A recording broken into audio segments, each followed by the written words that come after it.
Good morning. It is. What are orbs, and why have I started to recognize them? It's energy, but it's more than energy. It's energy with momentum, which means it's consciousness focused, which means it's spirit, and that's why you've begun attracting it. Mm-hmm. It's positive energy coalescing. It's energy focused and therefore more visible. It's vibrations and thoughts that are turning to visible things for you. So it's two things. It's energy becoming more seeable and you becoming more able to see. What do I do with it? Enjoy it. Enjoy it. Okay. Enjoy it. Because there's not a message in the orb. The orb is the message. You're tuning in. Because you've got to be in a state of allowing in order to see it. That's the message. Mm. And then just take pleasure from it. Enjoy following the dancing balls. Are you seeing them in photographs too? Yes, I see them in photographs. I see them on an iPhone. Yes? They used to be stationary the last time, well, one of the last times they were moving. One was moving in particular. Well, your eyes had adjusted there. Esther was with friends the other night, and they were setting up a room for their son. And they had a light contraption that a light moved, or a light was shining, and then different discs were moving across. It was putting lights on the ceiling and around the room. You've seen them. It was beautiful. And then all of a sudden, it was like little fireflies everywhere. And Esther said, I remember early on in my Abraham experience saying, Abraham, I want to see you. And we said to Esther, we don't think you do, because every time you ask, you close your eyes so you can't. Because she didn't want anything to freak her out. It was early enough that she wanted to only feel good about what was happening. She wasn't sure what she might see. And so finally, with our prompting, she opened her eyes, and what she saw was a room full of fireflies everywhere, up close to her, off in the distance, a light everywhere. And then it congealed in the corner so bright she could hardly look into it, and then dispersed again. And we explained to her at the time that that is the most accurate way of depicting ourselves to her, because we are thought energy. And so she translated us in that way. And so, similar idea. Okay. And I can intend them to come. Well, yes, of course, but keep a soft and gentle focus. When you decide that you're going to will something into being, usually there's an attitude that I'm overcoming something so that I can see. And we are so appreciative of this conversation in light of everything that we've been talking about here today, and we'll talk about as we're moving forward. What your strategy wants to be for this deliberate creation is a soft and gentle focus. But the way you accomplish attracting or creating things that you want is by preparing yourself to receive it. It's not by plotting the course. When you want something, rather than asking how and where and when and who, just think about what you want and why you want it. It's a much more general. And then do your meditation and do your rampages of appreciation and do your best to maintain this environment. We've got it going on here today. Can you feel it? This environment that is conducive to the receiving of what you want. Think, I'm attracting it. I'm not going after it. I'm not chasing orbs. I'm allowing myself to be one with orbs. I'm at one with them. They are pure positive energy, and I am too.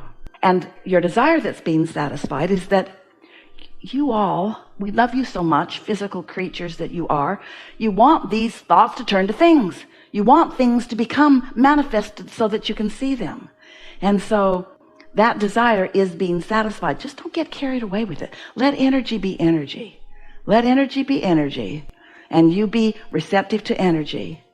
Your eyes are translators of energy. Do you know that? What you see with your eyes is an interpretation of energy, a translation of energy. What you hear, you're translating vibration into what you hear with your ears and what you see with your eyes, what you feel with your fingertips. You are translating vibration. That's why you see and hear and smell and taste and touch. But your eyes are trained in this physical environment to see things that are manifested, while your eyes have the ability to see things that are in the process of becoming.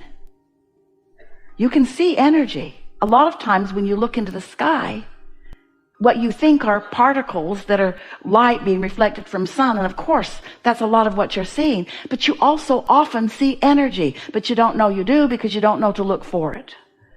And so when you are in that relaxed state and you are knowing well-being and you're not trying hard to make anything happen, you're just trusting well-being, you're just trusting your own rightness, your own goodness.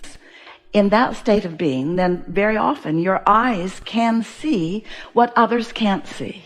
Do any of you see energy? Do you see auras? Are you getting any light show here? It's a little difficult with the squigglies in the curtain and so forth, but you can see energy, especially when you soften your vision to look.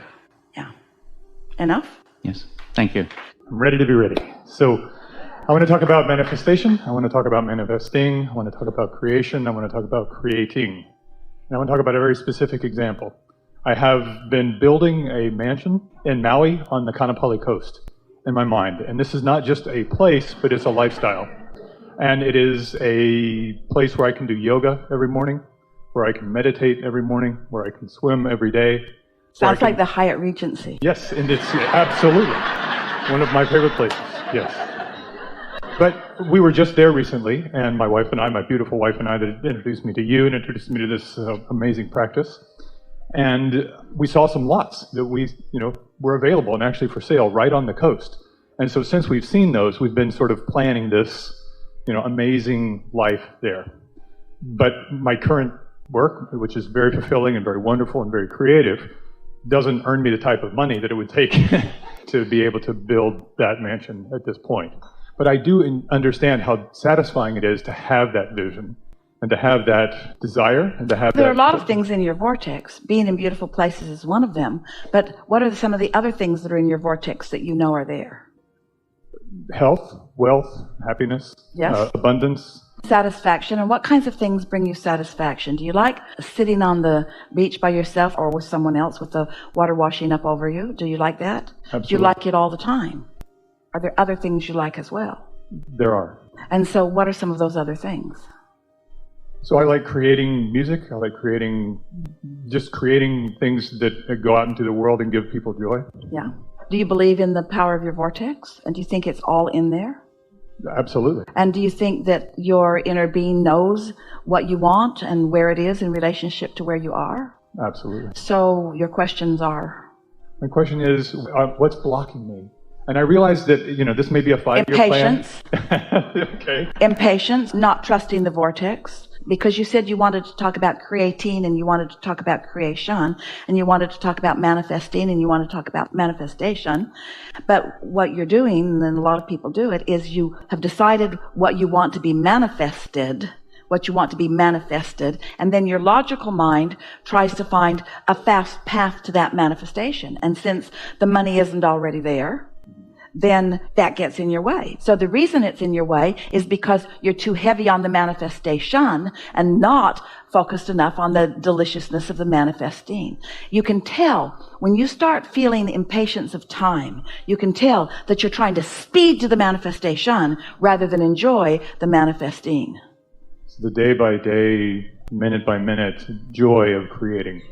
It's not just moving toward that magnificent home site. It's moving toward so many things that are pleasing to you.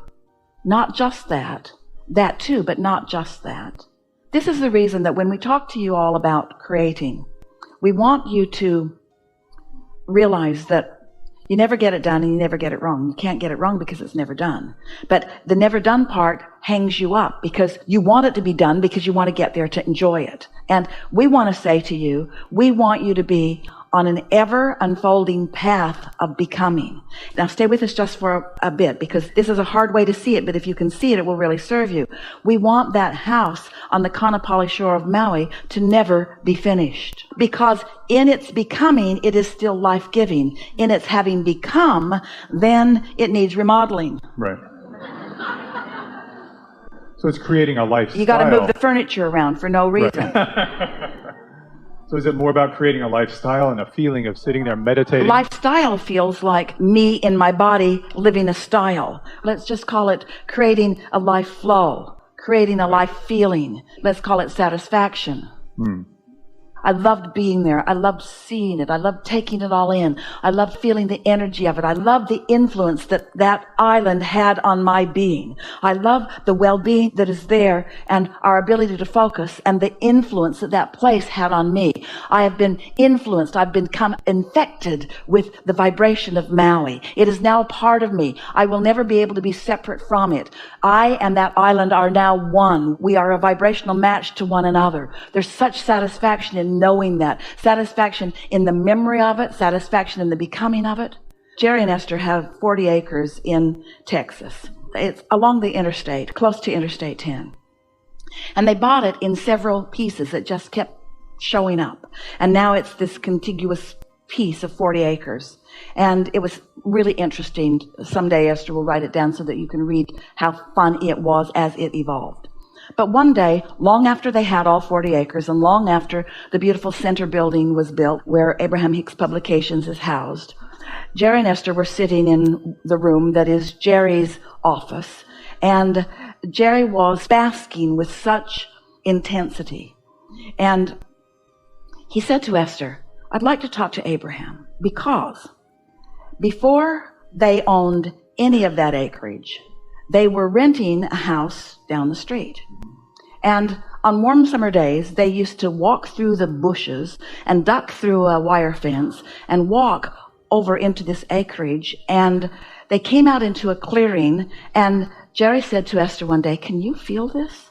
And Esther said, oh, I can. It felt like well-being. It felt like what you're feeling when you think of Maui. It was intense. It was almost tasteable. It was so strong. And so every day that they were in the area, they walked in there and roamed around in there and enjoyed it. Whoever owned it hadn't been there in so many years. There was no evidence of anybody ever having been there. And so now, fast forward these years, and now Jerry and Esther are sitting in this building, and Jerry said, Abraham, I think I'm sitting on maybe the exact spot where that clearing was. And when Esther and I found it all those years ago, I said to Esther, happy people have lived here. And we said to him in that moment, you are the happy people you were feeling. You in the future, yeah. In the vortex. Yeah. It was already in the vortex. And they were being called to see it because it was already in the vortex. And he felt like that he had found the spot where happy people had been, when actuality, he had found the spot where happy people were moving to. This is what this vibrational reality is all about. But this is why we are wanting you to find patience. But patience isn't something that you can just find. Patience is something that you feel. Patience and satisfaction are the same thing. It's being satisfied with these thoughts, satisfied with these feelings, not needing this and this and this to change before I feel satisfaction. Feeling satisfaction because I'm finding it here. I'm finding it in the thought. I'm finding it. Many years transpired between the time they felt that and the time they were sitting in that spot.